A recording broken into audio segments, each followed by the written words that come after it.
독일의 화가 카스파 다비트 프리드리히라는 사람의 안개 바다 위의 방랑자라는 작품이고요.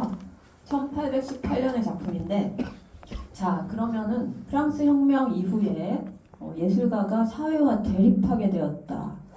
그리고 예술가가 일반 대중, 부르주아 대중의 취향이나 그들의 틀에서 이탈하게 되었다라고 얘기했는데요.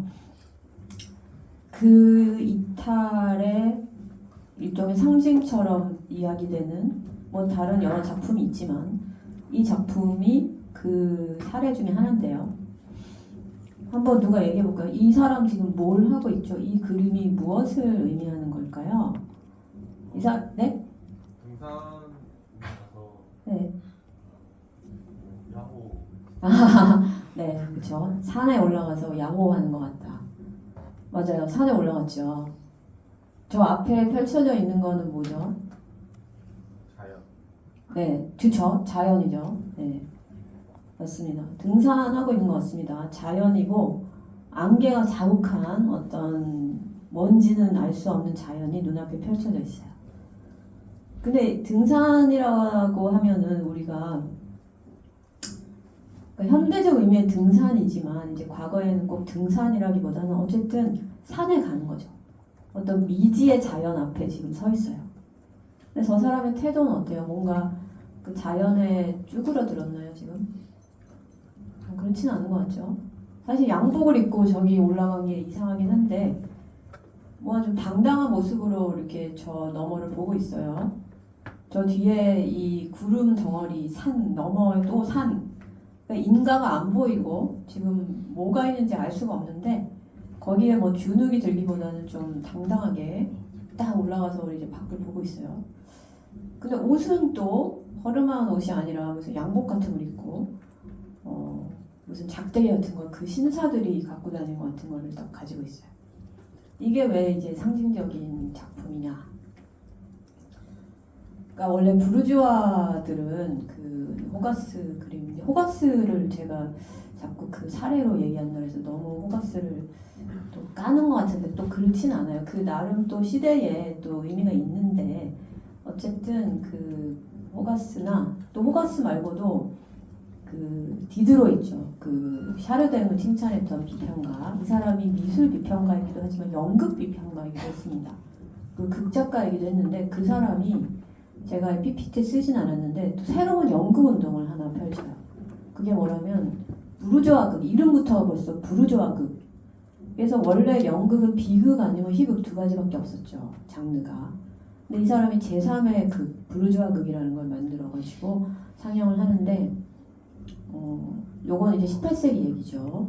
근데 부르주아극이 뭐냐면 딱 호가스 같은 스타일이에요. 뭐냐면 평범한 사람들이 나옵니다. 근데 보통 옛날의 연극은 다 비극은 고귀한 사람들이 나오고 아리스토텔레스가 벌써 정리를 했잖아요. 비극은 조금 우리보다 더 고귀한 사람들이 나옵니다. 영웅들이 나와요.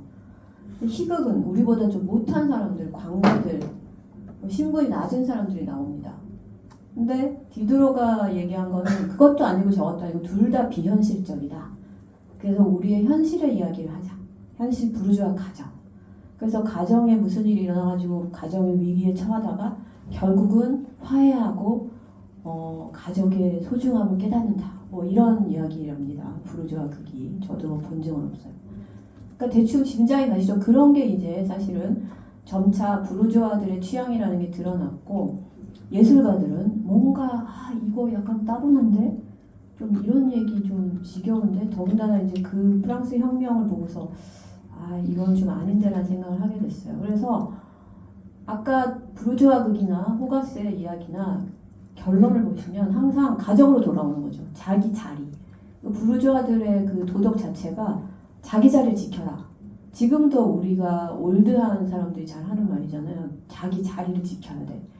가정은 가정주부는 가정을 지켜야 되고 뭐 직장인은 직장을 지켜야 되고 뭐 군사부 일체 우리 그거는 동양이지만 어쨌든 자기 자리를 지키고 분수를 알고 그렇게 사회에 기여가 되도록 열심히 살아야 된다. 요게 이제 부르주아 도덕인데 낭만주의자들이라고 일컫는 사람들은 그게 싫어요. 나 그렇게 하기 싫은데 그래가지고는 너무 진부한 거밖에 안 남아. 그래서 나는 싫고 어디로 떠나는 거예요. 지금 여기 보시면 미지의 세계로 떠나고 있잖아요. 이건 자기 자리를 잘 지키는 사람의 지금 행태가 아니죠. 자기 집도 아니고 자기 직장도 아니고 국가에 충성하는 것도 아니고 알 수 없는 안개바다 위를 모험에 찬 여정을 떠나가고 있습니다. 근데 아마도 저게 알 수 없는 길이기 때문에 약간의 두려움도 있겠지만 저 사람은 좀 더 용기를 내서 저 길을 떠나요.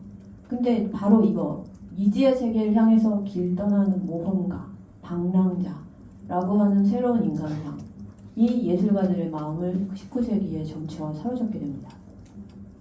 근데 일각은 우리가 살고 있는 21세기도 낭만주의의 영향에 아직 있다라고 주장하는 사람도 있어요. 근데 그게 어느 정도는 말이 됩니다.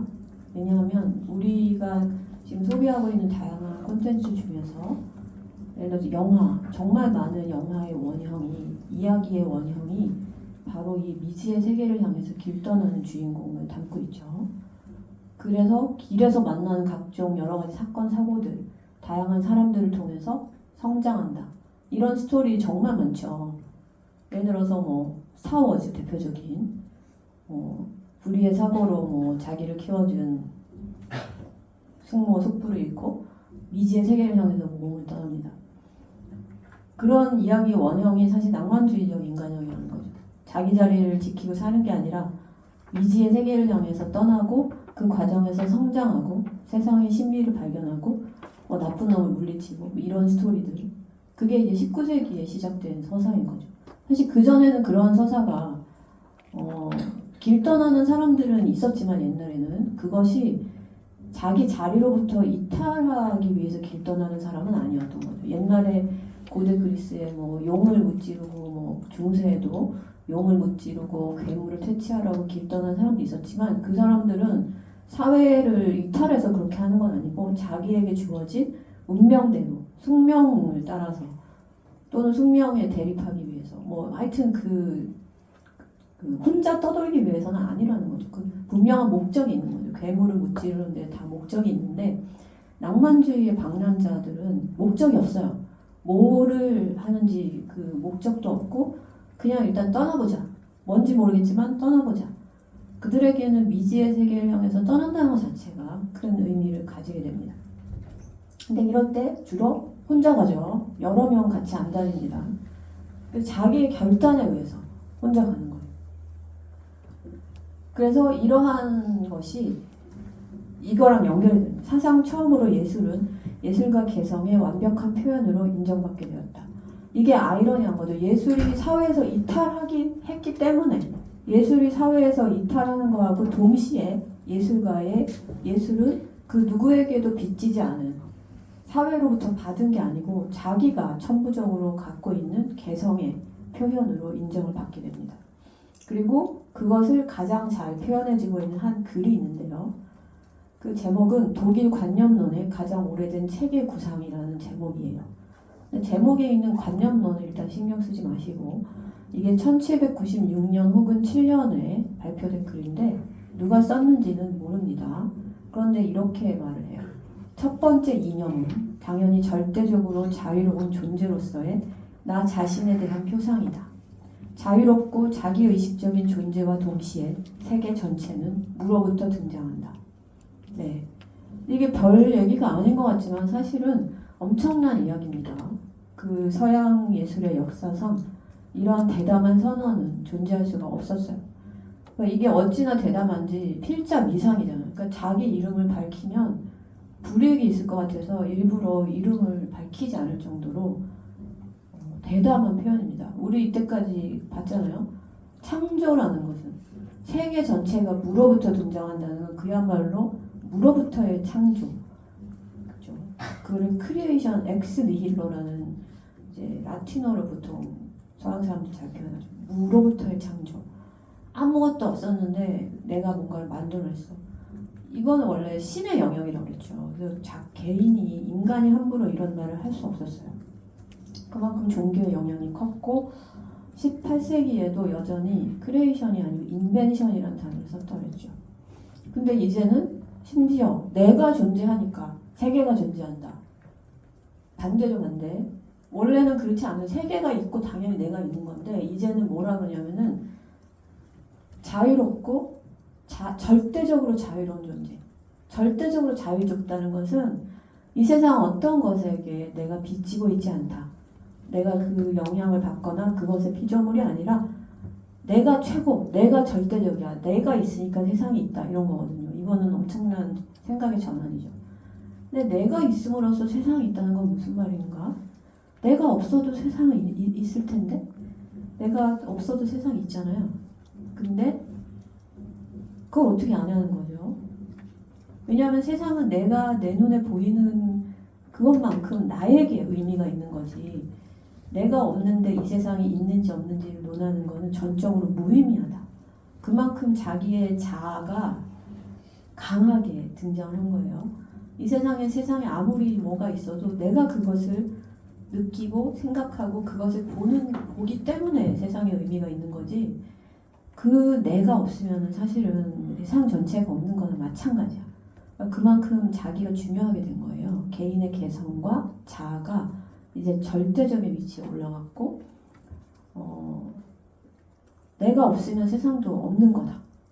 거꾸로 말하면 나와 함께 세상이 탄생한 거다.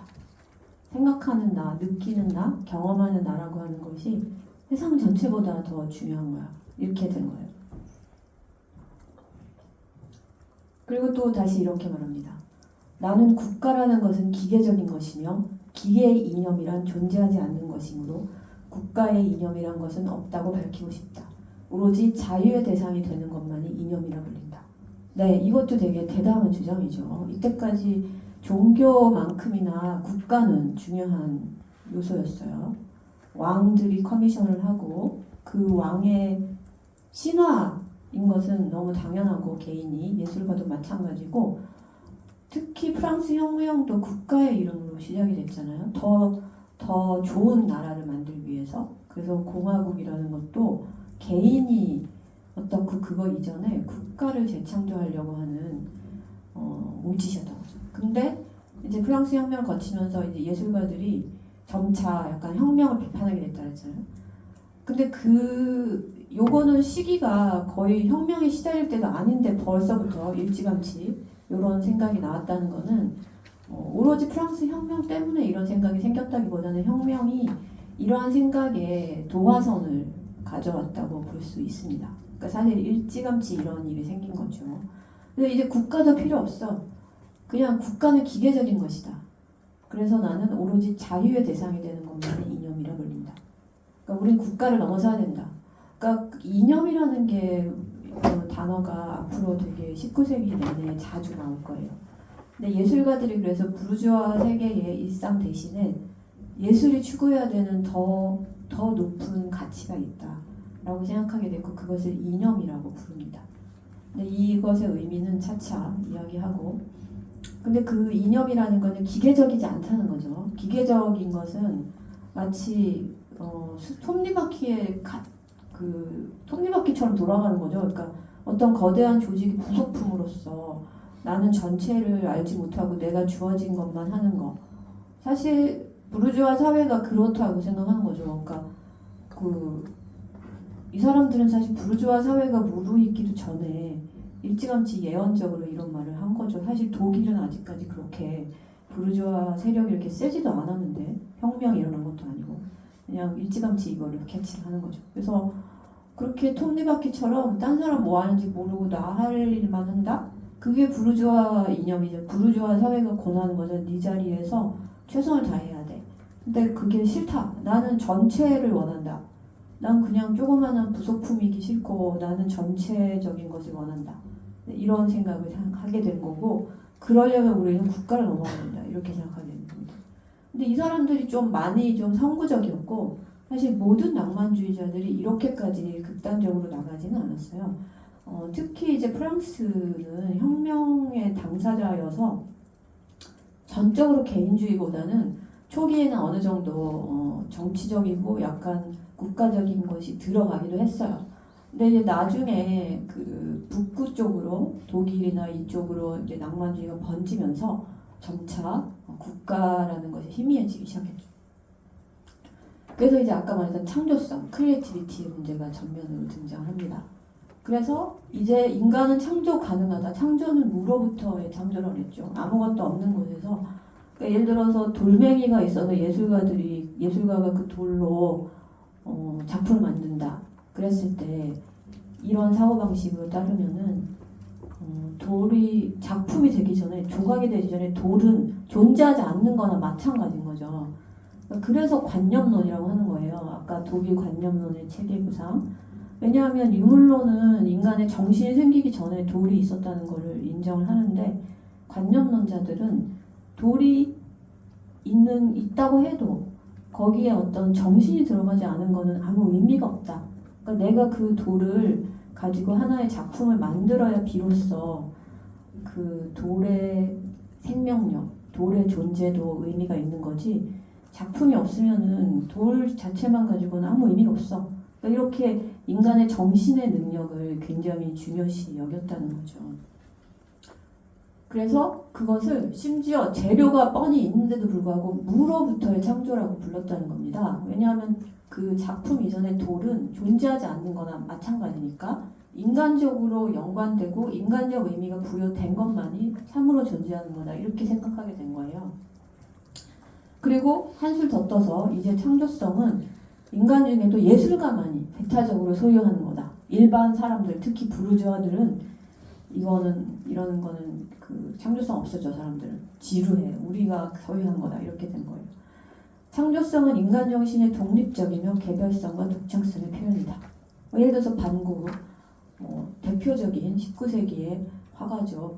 이러한 어떤 고독한 예술가, 사회로부터 이탈된, 사회의 구성원이 더 이상 아닌 예술가의 전형적인 상인데, 물론 고흐를 일반적으로 낭만주의자라고 부르진 않지만, 후기 인상주의자 이렇게 부르지만, 낭만주의의 정신은 그러니까 우리가 바로크, 르네상스 이렇게 얘기했던 그런 것들이 양식이기도 하지만 하나의 세계관이기도 하다고 그랬잖아요.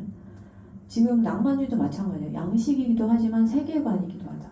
오히려 심지어는 낭만주의는 양식이 아니다라고 말하는 사람이 있어요. 왜냐하면 양식이라는 거는 어느 정도 통일된 형식적인 그 배치라는 게 있어야 되거든요. 방법론이. 근데 낭만주의 시기는 사실 너무 개별적으로 작가들이 다 달라요. 형식이. 그래서 통일된 양식을 찾을 수가 없고, 낭만주의는 오히려 그냥 하나의 세계관이다, 이렇게 말할 수도 있습니다. 근데 그 핵심에는 사회로부터의 대립이 있죠. 사회로부터의 이탈. 국가와 사회를 넘어서서 어떤 절대적인 것을 찾으려고 하는 예술가들의 의지가 있는 거예요. 나는 내 인생과 그림에서 나 자신보다 더 위대한 나의 생명력, 즉 창조 능력 없이는 살 수가 없다. 네, 그리고 이제 상상력 18세기에도 좀 유행하던 개념, 18세기 말부터 상상력도 이제 높이 평가되었다고 했죠. 우리 수업 시간에 나온 건 아니지만 이제 18세기 말에 칸트도, 그 유명한 철학자 칸트도 상상력을 인간의 3가지 능력 중에 하나로 당당하게 편입을 시킵니다. 자, 그래서 상상력은 이제 존재하지 않는 것을 형상화하는 능력을 말하죠. 그러니까 창조적인 능력인 거죠. 뭔가를 상상할 수 있다는 것은 하나의 상을 자발적으로 만들어낼 수 있다는 뜻입니다. 그래서 그걸 높이 평가되었고 예술가의 특별한 능력으로 간주되었습니다. 예를 들어서 영국의 낭만주의 시인 워즈워드는 상상력은 사실 절대적 힘의 또 다른 이름에 불과하다. 프랑스의 상징주의자 보들레르, 상상력은 인간이 지닌 능력들의 여왕이며 거의 신적인 것이다. 네, 다 연관되는 이야기죠. 그래서 예를 들어서 낭만주의 그럼 자들은 누가 있느냐라고 했을 때 노발리스, 이 본명이 아닌데 자기가 스스로 예명을 노발리스라고 붙인 사람이 있고요. 시기를 보면 좀 되게 이르다는 걸 알 수 있어요. 벌써 18세기 말에 선구적으로 낭만주의 소설을 이제 소설도 쓰고 시도 쓰고 에세이 그런 걸 썼는데 한국어로도 번역이 돼 있어요. 이렇게 푸른 꽃이라는 게 소설이에요. 왼쪽에 있는 거. 그리고 밤의 창가, 철학 편집 이거는 이제 에세이인데, 푸른 꽃은 이제 소설인데 꽉 짜여진 줄거리가 있는 게 아니고 저도 처음부터 끝까지 읽어보진 않았어요. 근데 저 스토리도 아까 안개바다 위의 방랑자하고 굉장히 비슷해요. 아까 뭐라 그랬죠? 낭만주의적 인간상, 자기 자리를 떠나서 미지의 세계를 향해서 모험을 떠나는 방랑자, 여기도 똑같은 게 나와요. 어떤 주인공이 꿈을 꿨는데 꿈속에서 푸른 꽃을 봤어요. 근데 그 뭔가 사람 얼굴을 한 꽃인가 뭐 그런 걸 봤는데 그 꽃을 찾기 위해서 여기저기 방랑하는 이야기가 나오고 그 방랑하는 과정에서 여러 사람을 만나는 뭐 그런 얘기를 합니다. 그리고 이 노발리스가 되게 전형적인 낭만주의자로 알려져 있는 거는 예를 들어서 밤의 창가라는 글 앞에 이거를 누가 한번 읽어볼까요? 변지민? 네, 책 보여요? 네, 좀 읽어보겠어요?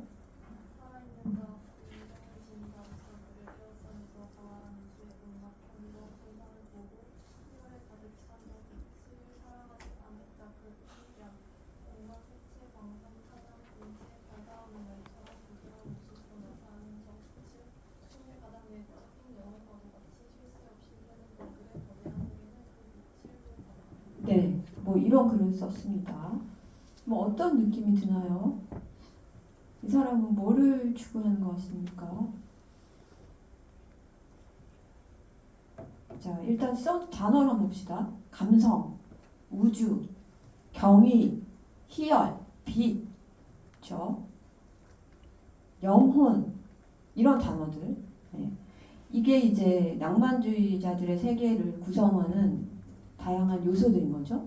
이들은 부르주아 사회의 굉장히 딱딱함, 기계적임을 넘어서서 신비를 추구하는 거예요. 근데 이게 좀 아이러니한 게 원래 중세나 과거에 계몽되기 이전의 시대에 신비가 있었잖아요. 중세도 다 신비로운 이야기들이 많이 있었고, 근데 그때하고 차이가 있는 게 고대도 신화들을 이야기 많이 있었잖아요.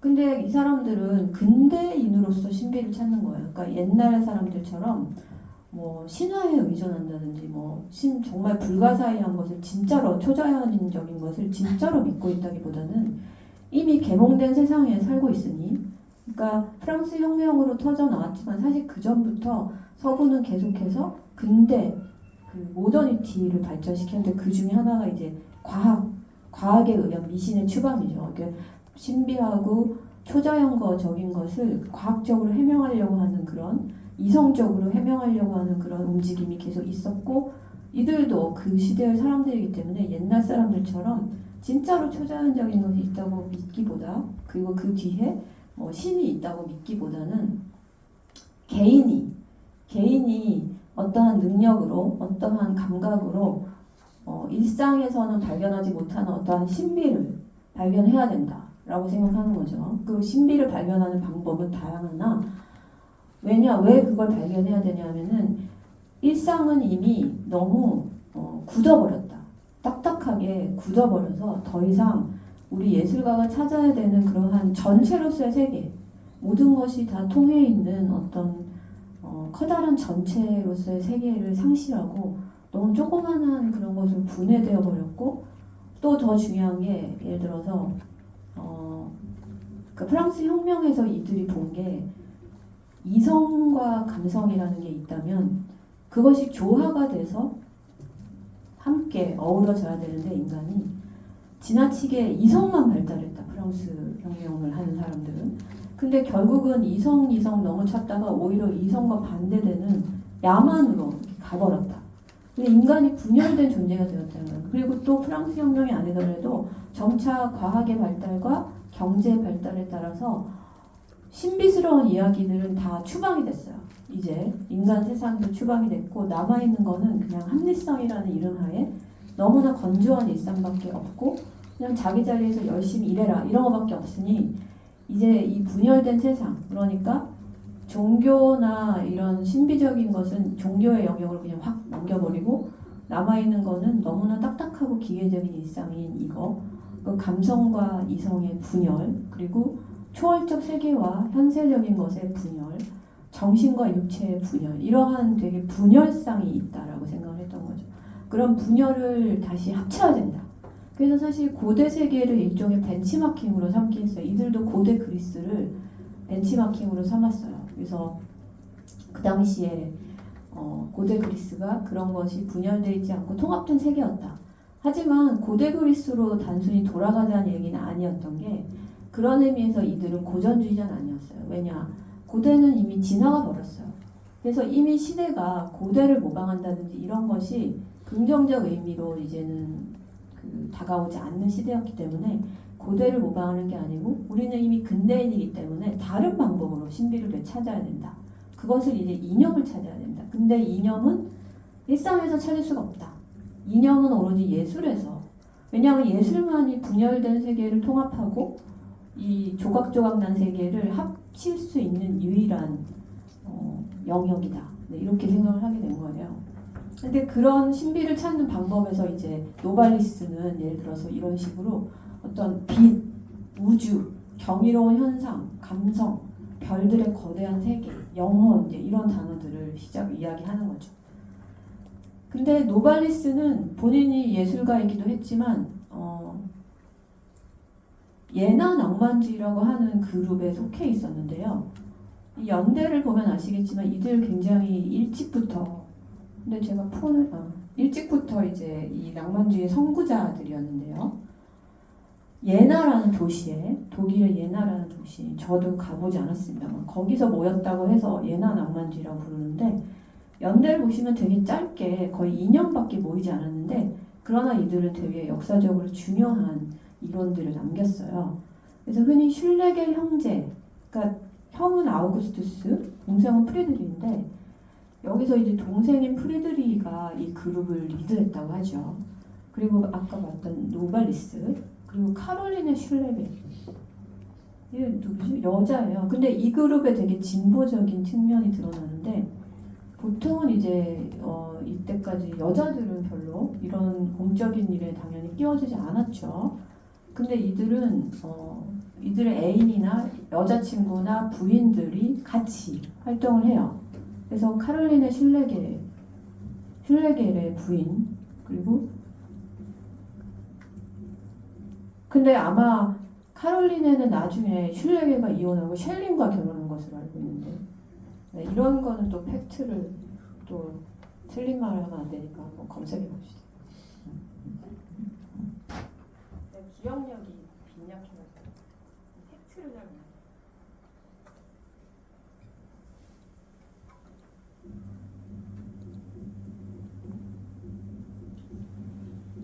난 구글을 찾았는데 구글 어디로?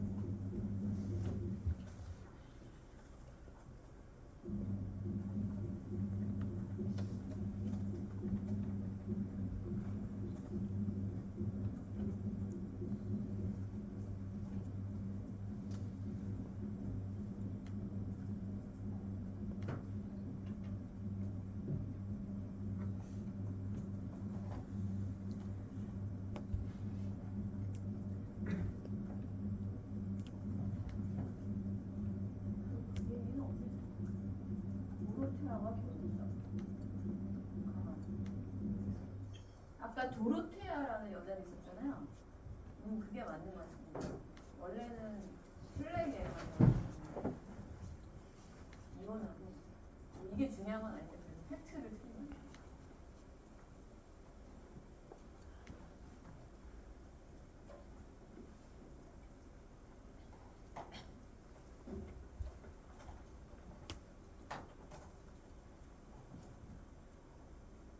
맞네요. 원래 카롤리네는 슐레겔의 아내였는데 셸린과 재혼을 하고 슐레겔은 도로테아랑 재혼하고 카롤리네는 셸린과 재혼을 하고 뭐 이랬다고 합니다. 근데 뭐 이게 중요한 건 아닌데 근데 꼭 중요하지 않을 수도 있는 게 그만큼 이 그룹이 추구하던 게 좀 진보적인 가치였다는 거예요. 그러니까 약간 뭐라 그러죠? 좀 그런 뉘앙스 나오죠. 자유연애 그리고 약간 여성 평등, 남녀 평등과 같은 그런 뉘앙스가 좀 있잖아요. 그래서 그 당시에 그런 일반적인 그 사고방식에 비해서 좀 진보적인 그룹이었다. 이런 이야기입니다. 그래서 이 또 하나의 진보성은 뭐냐면 이들이 개인의 근데 아까 낭만주의는 개인의 개성을 절대화시켰다 그랬잖아요. 그런데 또 이 사람들은 또 특이하게도 글을 자기네 이름으로 개인적으로 발표하지 않고 항상 집단 창작을 해가지고 여기 문예지 아테나움이라는 거 있잖아요. 이거에 글을 쓰는데 개인의 이름을 발표하지 않아요. 익명으로 발표하고 또 글 자체도 다양해요. 그러니까 약간 단상이라 그래서 완결된 논리적인 글이 아니라 약간 잠언같이 이렇게 한마디 틱 쓰고 이렇게 짤막하게 여러 가지 그 여러 단상들 사이에 어떤 연관이 없이 그냥 이렇게 파편적인 글을 썼어요. 그리고 집단 창작이고 비체계성인데 이게 이유가 있었어요. 그래서 이들이 자유로운 자기를 개성을 주장하긴 했지만 이들이 궁극적으로 지향하던 이념이라는 거 있잖아요. 아까 이념. 그런 이념에 도달하려면은 사실 우리가 일상적으로 경험하는 평범한 나, 경험적 나로는 이념에 도달하지 못한다고 생각을 했어요. 절대적 나에 도달해야 된다. 근데 그 절대적 나는 경험적 나를 넘어가는 거고 우주 전체를 다 포괄하는 내가 의식하지 못하더라도 그 내가 알 수 없는 것까지 죄다 포함하는 것이 절대적 자아라고 생각을 했거든요. 그런 절대적 자아에 도달하기 위해서는 오히려 경험적인 나를 넘어서야 된다. 그런 의미에서 오히려 개인 이름을 내보이지 않고 집단으로 만들었고 그리고 그럼에도 불구하고 파편적인 글쓰기, 그 하나의 논리 정연한 글쓰기로는 우리가 그런 이념에 도달할 수가 없고 파편적인 것이 오히려 이념에 도달할 수 있다. 이렇게 생각을 했어요. 그리고 이제 이 그룹이 아까 말했듯이 카롤리네 슐레겔 그리고 루드비 티크, 프리드리히 슐라야머 이 사람들도 다 철학자들이에요. 그리고 도로테아 바이트, 셸링과 결혼한 사람 그리고 셸링 그 유명한 철학자 셸링이죠. 이 사람들이 이 당시에 있었어요. 그래서 아까 말했듯이 낭만주의는 기본적으로 필연과 자유, 인식과 실천, 감성과 이성의 분열을 통합하려는 시도입니다. 그러니까 흔히 좀 통상적으로 알려진 것처럼 무조건 자유, 감성 이쪽으로만 가려는 게 아니었어요. 적어도 예나 낭만주의를 중심으로 한 낭만주의 이론가들은 그랬다는 겁니다. 그래서 오히려 핵심은 절대적인 것을 포착하자. 그러니까 부르주아 사회는 절대적인 것이 없고 너무너무 진부한 일상밖에 없으니까 우리는 이제 절대적인 것을 포착해야 된다. 근데 그 절대적인 것의 이름은 무한, 영원, 동일성. 그러니까 낭만주의의 플랜 사실 굉장히 거창한 거였어요. 소박하지 않습니다. 그리고 우리가 얼핏 이해하기에는 되게 어려운 사실 이론이에요. 더 정교한 과거의 예술 이론보다 정교한 하나의 철학이자 세계관이라고 보시면 됩니다. 실제로 여기서 깊이 다루진 않지만 근현대 의학사에서 셸링이나 헤겔과 같은 이제 특히 셸링을 낭만주의 철학자라고 부르잖아요. 그 사람의 이론은 굉장히 더 복잡하고 체계적인 이론인데요. 여기서는 거기까지 다루지 않고 예술에 국한해서 예나 낭만주의 국한해서만 다루도록 하겠습니다. 자, 그런데 아까 예술이 절대적인 것을 포착해야 된다 그랬잖아요. 근데 절대적인 것은 객체일 수가 없다. 무슨 말이냐면 내가 주체고 여기가 객체잖아요. 객체라는 건 벌써 내가 아니라는 거죠. 이 책상은 객체죠. 책상은 내가 아니니까 객체죠. 스크린도 객체죠. 내가 아니니까 객체잖아요. 그래서 주관과 객관이 분리된 상태예요. 근데 이 상태에는 절대적인 것이 없어요. 왜? 상대적인 것밖에 없잖아요. 나라고 하는 주관의 상대자로서의 스크린, 인간도 마찬가지죠. 나라고 하는 사람의 상대자로서 아무개. 서로 외부에 있다는 거죠. 외부에 있어요. 이거는 분리를 극복하지 못한 상태예요. 근데 절대적인 것은 외부가 없는 거라야 돼요. 세상 모든 것을 포괄해야 된다는 겁니다. 근데 이게 말이 돼요? 그게 어떻게 가능해요? 근데 예술가들은 가능하다고 생각했어요. 낭만주의자들은. 주관과 객관의 분리를 극복해야 된다. 근데 그게 말이 되는 소리 주관과 객관은 어떻게 분리를 극복합니까? 근데 우리는 가끔 그런 경험을 하지 않아요? 어떤 너무나 훌륭한 작품을 보거나 너무나 아름다운 경치를 볼 때 순간 자기를 망각하고 왜 동양에서 무라일체의 경지라고 하는 게 있죠. 내가 더 이상 의식되지 않고 이 세계 전체가 나인 것 같고 현대인이 그런 경험을 하기 쉽진 않죠. 우리 너무 닳고 달아가지고. 근데 낭만주의 시대 사람들은 어떻게 보면 아직까지는 순수한 거죠. 그런 경험이 있을 거다. 그런 경험, 우주 전체가 마치 나의 일부인 것 같은 경험, 그런 경험을 추구했어요. 그 예술에서 그런 경험을 할 수 있다고 생각했습니다. 자, 그래서 예술만이 절대적인 것을 표창할 수 있다. 그렇죠? 근데 예술이 점점 역할이 많아져요. 예술이 이제 예전에 하찮았던 예술이 이제 순수 예술이 만들어지고 나서 가치가 높아지다 못해 이제는 점점 더 거대해집니다. 근데 그거는 예술가들 사이에서만 그런 거고 평범한 시민들은 이제 예술가들 약간 이상하게 보기 시작하는 거죠. 그 균열이 약간 발생합니다. 자, 그래서 이제 아까 그 예나 낭만주의의 중심 인물이라고 하는 슐레게를 보면요. 이 사람의 이론은 두 가지 중요한 개념이 있는데 하나는 포에지 그리고 아이러니. 그리고 아이러니는 슐레겔 특유의 개념이지만 포에지는 슐레겔이 지어낸 건 아니고 이 포에지에서 우리가 뭐가 연상되죠? 네, 그렇죠, 그렇죠, 맞습니다. 서양 우리 예술 이론에서 아주 면면이 내려온 바로 그 단어 포이에시스가 연상이 되죠. 맞아요, 그거예요. 그래서 번역을 굳이 하자면 시입니다, 독일어로. 그런데 우리는 시가 단순히 시가 아닌 거 알잖아요. 시가 단순히 포엠, 현대적 의미의 포엠이 아닌 거 알잖아요. 포에지도 마찬가지죠. 뭐였죠? 포에시스는 뭐였죠? 신적 영감이었잖아요. 테크네가 단순히 규칙에 의한 제작이고 인간적인 기원을 갖고 있다면 포에시스는 뮤즈 여신의 영감을 받아서 규칙 없이 갑자기 띵 떠오르는 거를 창조, 그야말로 창조를 의미하는 거죠. 바로 그런 그러니까 낭만주의자들이 그 고대 그리스를 벤치마킹 했다 그랬잖아요. 다만 그게 이미 돌아오지 못하는 시대라는 걸 알고는 있지만 그 당시의 신화들, 그 당시의 어떤 신비를 벤치마킹하면서 포에지라는 단어를 쓰는 거예요. 그래서 굳이 번역을 하자면 시지만 이건 단순히 시가 아니라 예술의 보편적인 이름이라고 보시면 돼요. 자, 그래서 포에지가 없으면 현실도 없다. 또 이제 본말이 전도된 말이 나오죠. 아까 내가 없으면 세상도 없다.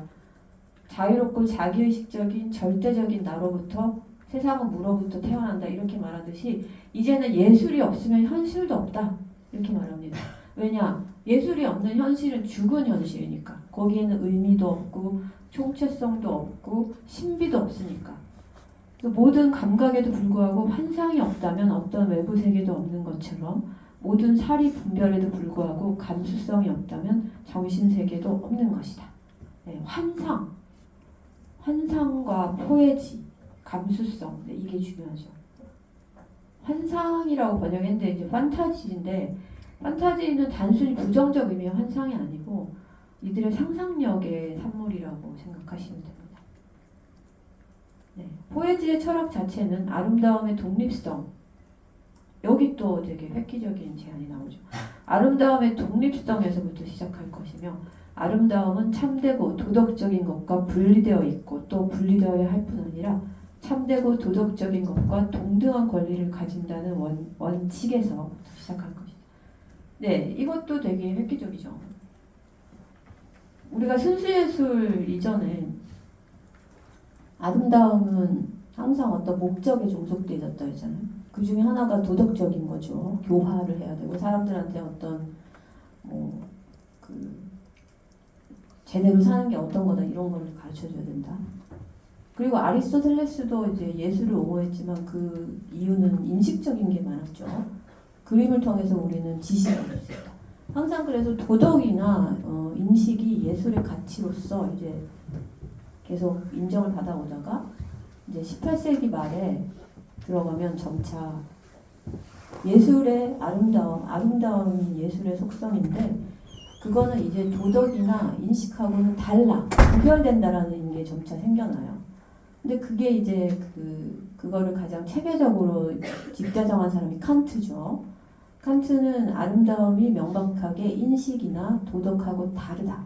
독자적인 가치를 가지고 있다라고 이야기한 사람인데 근데 그게 칸트 혼자만 아무 얘기가 없는데 칸트만 갑자기 탁 튀어나와서 그런 말을 한 게 아니고 점차 사회 분위기 자체가 그런 아름다움의 독자성이라고 하는 것에 이제 공통 함의 같은 게 슬슬 생겨나는 거죠. 19세기 사람들 그걸 이어받아서 이렇게 말합니다.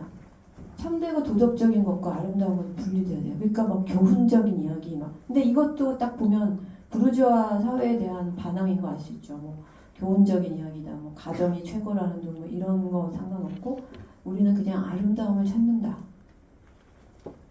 그리고 이제 낭만주의 포에지만이 주위의 모든 세계를 비추는 거울, 시대상의 반영이 될 수 있다.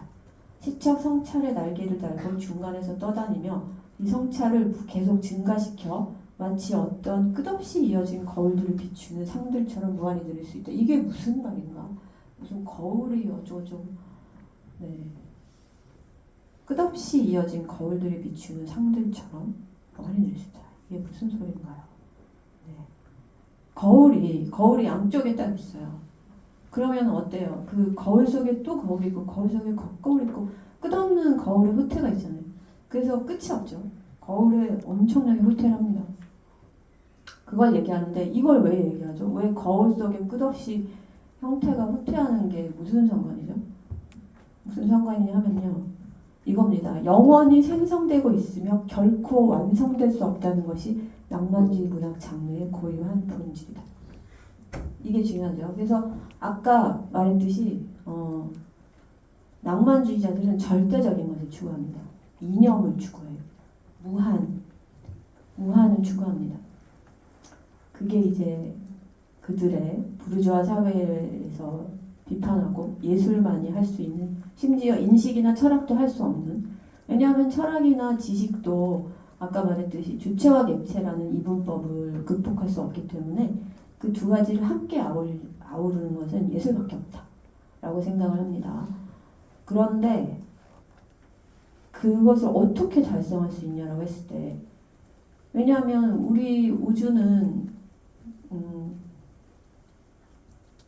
우주에 속해 있는 것들은 한정돼 있잖아요. 예를 들어서 작품이 무한하다, 작품이 절대적인 것에 가닿는다고 했을 때 그게 이제 요만한 돌에서 시작해서 점점 커져서 어떤 세계를 꽉 채운다? 그런 양적인 증가를 말하는 건 아니라는 거예요. 그 양적으로 증가하는 게 중요한 게 아니고 운동의 무한성이죠. 그들에게 무한, 절대는 운동의 무한성. 이 세상이 끝없이 운동하고 있다. 사실 이게 약간 바로크 예술하고 약간 유사하지 않습니까? 그래서 바로크와 낭만주의 사이에 약간의 유사성이 있는데 세계를 굉장히 역동적인 세계로 바라본다는 거죠. 근데 그거는 사실은 두 사조 사이의 연관성만이 아니고 실제로 모든 분야에 걸쳐서 점차 이 세계를 정지된 것으로부터 점점 역동적인 것으로 생각하게 된 것은 보편적인 모든 장르에 걸쳐서 보편적인 사고의 전환이었어요. 왜냐하면 과학에서도 예를 들어서 과거에는 물리학이라고 하면 이렇게 뭐랄까 그야말로 역학적인, 여기 하나 물건이 있고 이게 옆에 딱 때리면 이렇게 굴러가는 이런 것만이 생각을 했는데 점차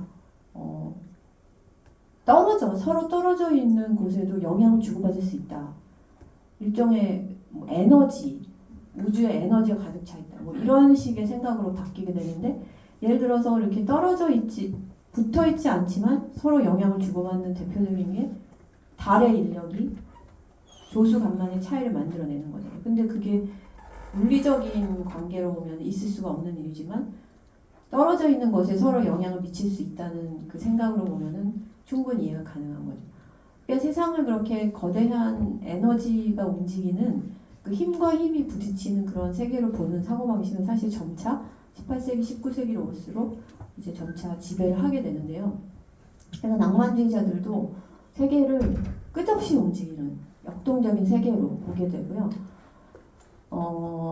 그러면서 그렇죠. 완성으로 다다르지 않는다. 그러니까 거울이 양쪽에 있어서 끝없이 거울이 왔다 갔다 했다 거울상이 무한 후퇴를 하듯이 계속 이렇게 됐다 저렇게 됐다 저렇게 됐다 이러면서 계속해서 무한히 움직이는 것을 낭만주의의 이상으로 삼았다. 특히 슐레겔이 이런 얘기를 합니다. 근데 쉘링은 약간 다른 얘기를 하는데 적어도 이제 슐레겔은 이렇게 말을 하죠. 영원히 생성된. 그래서 예술도 딱 고정된 어떤 상을 만드는 게 아니고 끊임없이 예를 들어서 해석이 바닥나지 않는 끊임없이 재해석이 가능한 그런 작품을 더 칭찬을 하게 되죠. 그리고 이제 이게 결국 아이러니의 미학인데요. 그러니까 끝없이 왔다 갔다 왔다 갔다 하는 것을 이 사람이 한편으로 자기 창조, 다시 자기 파괴, 자기 창조, 자기 파괴를 보는 거예요. 그러니까 예를 들어서 예술이 뭔가 하나의 뭐 영화다. 현대적으로 말하면 어떤 영화가 있어요. 근데 어떤 사람이 옳은 것 같아요. 어떤 주인공이 자기가 맞는 말을 하고 맞는 행동을 하는 것 같아요. 근데 어떤 다른 캐릭터가 딱 나타나서 그게 아니야. 그래서 원래 주인공이 가지고 있던 확신을 확 뒤집어 엎어요. 그러다가 다시 또 거기서 끝이 아니고 그 사람의 반대되는 또 다른 증거가 나타나요. 예를 들어서 쉽게 말하면 그런 식으로 끊임없이 자기를 창조하고 자기를 파괴하는 그러한 끊임없는 움직임을 아까 거울에 끝없는 거울에 계속 상이 비치는 것으로 이제 그렇게 해석을 하는 거예요. 그래서 이제 단상이라고 하는 파편적인 것을 사용한 이유도 여기에 있어요. 그리고 이들은 단상만이 아니라 무슨 편지처럼 누구한테 쓰는 편지 같은 글을 쓰기도 하고 또 마치 연극처럼 서로 대화를 주고받는 글을 쓰기도 하고 그러니까 이들의 글 자체가 하나의 예술작품 비슷하게 이렇게 글을 썼는데요. 그 이유도 사실 아이러니 개념이 있어요. 왜냐하면 단상이라는 거는 사실은 전체를 부정하는 거잖아요. 그러니까 글을 쓰는 것은 자기 창조이나 그 글이 하나의 논리적인 체계가 없고 그냥 단상에 불과하게 되는 것은 일종의 자기 파괴거든요. 근데 그 자기 파괴를 통해서 오히려 아직 끝나지 않았다. 파편이 계속됨으로 인해서 글의 운동이 끝없이 계속된다는 것을 사실 보여주죠. 그래서 파괴로서의 단상은 다시 자기 창조로 돌아가요. 이런 식으로 계속 어떤 역동적인 움직임이 생겨난다는 거죠. 그래서 원래 아이러니의 의미는 수사학적 체계에서 의미, 우리가 말하는 것 이런 거죠. 말하는 것과 정반대를 의미하는 게 일반적 의미입니다. 예를 들어서 이런 거죠. 뭐, 잘한다. 뭐 하나도 잘하지 않는데 잘한다 이렇게 말하잖아요. 그런 게 일반적으로 반어인데요. 근데 이거를 이제 소크라테스적 이 구별을 이제 그 슐레겔과 그 낭만주의자들이 이야기를 했어요. 근데 소크라테스적 의미도 있다고 합니다. 그거는 이제 그런 거죠. 너 자신을 알라. 계속 지식 추구 반문을 함으로써 점점 지식을 확장시키는 방법이 있는데 자기네들이 사용한 낭만적 아이러니는 어떤 유한하고 확실한 것을 설정하지만 그것이 진술되는 방식을 통해서 자신을 전복시키는 방법. 그게 바로 아까 말했듯이 단상이라고 했죠. 아까 읽었던 글들 있잖아요. 그 글들이 사실 다 단상이에요. 그러니까 이게 이 글 앞뒤에 뭐가 있는 게 아니고 이게 끝이에요. 그러니까 그냥 요런 말 한마디 딱 하고 그 다음에 또 딴 말 하고 이러면서 앞뒤 말이 연결이 안 되는 그런 특이한 글을 씁니다. 그래서 그렇게 쓰는 이유가 바로 낭만적 아이러니를 구사하기 위해서인 거죠. 그래서 어떻게 보면 이들이 쓴 예술 이론이나 비평이 그들의 작품이기도 한 거예요. 그래서 어떤 유한하고 확실한 것, 그러니까 뭐뭐다 이렇게 이제 자기 그 견해를 딱 쓰지만 그것이 진술되는 방식, 그 진술되는 방식 자체가 전혀 체계가 없다. 어떤 논증도 없어요. 그냥 뜬금없이 뭐뭐다 이렇게 말을 하니까 의심스럽잖아요. 그래서 그 처음에 얘기한 것을 전복을 시키게 되는데 아까도 말했지만 그러나 그럼에도 불구하고 그런 비체계적인 파편적인 방식이 아직 전체적인 진리는 말해지지 않았어. 내가 계속해서 단상을 씀으로써 무한히 그 전체적인 진리를 지금 내가 다가가고 있어. 이런 거를 얘기하고 싶어 한다는 거죠. 조금 어렵죠? 근데 아마 직관적으로는 이해가 가실 겁니다. 그래서 가치 있는 모든 것은 동시에 이것이기도 하고 정반대이기도 해야 된다. 뭐 이런 거. 근데 이거를 예를 들어서 현대적으로도 적용시킬 수 있는 게 이 슐레겔의 아이러니 개념이 이제 현대적으로도 많이 해석이 돼요. 그러니까 예를 들어서 이런 거 있죠. 마르셀 듀샹이 변기, 소변기를 가지고 샘이라고 이름을 붙여서 갖다 놨잖아요. 전시장에. 그래서 이게 작품이라고 했잖아요. 근데 이거 비슷한 거죠. 예를 들어서 어떤 유한하고 확실한 것을 설정하지만 샘이라는 이름이라고 칩시다. 유한하고 확실한 것이. 긍정적인 거죠. 샘이다. 샘이라고 딱 갖다 놨어요. 근데 샘이 아니잖아요. 그거는. 샘이 아니죠. 그냥 변기잖아요. 샘이 아니에요. 자기를 파괴했어요. 그럼 이건 샘이 아니고 뭐지? 변기인가? 근데 변기인가 하면 또 아니죠. 왜냐하면 일반 변기하고 다르게 미술관에 있고 또 작가의 서명이 있고 또 거꾸로 뒤집혀 있단 말이죠. 그럼 이거는 병기도 아니에요. 그러면은 다시 한번 그럼 이게 뭐지? 라는 질문을 던지게 되고 그럼 이게 예술이다. 그럼 예술은 뭐지? 이러면서 끝없는 자기 질문을 던지게 되는 거예요. 근데 이게 20세기 예술에 많은 영향을 미치게 되는데 왜냐하면 이제는 예전의 예술이라고 하는 것은 항상 아름다움과 결부됐어요.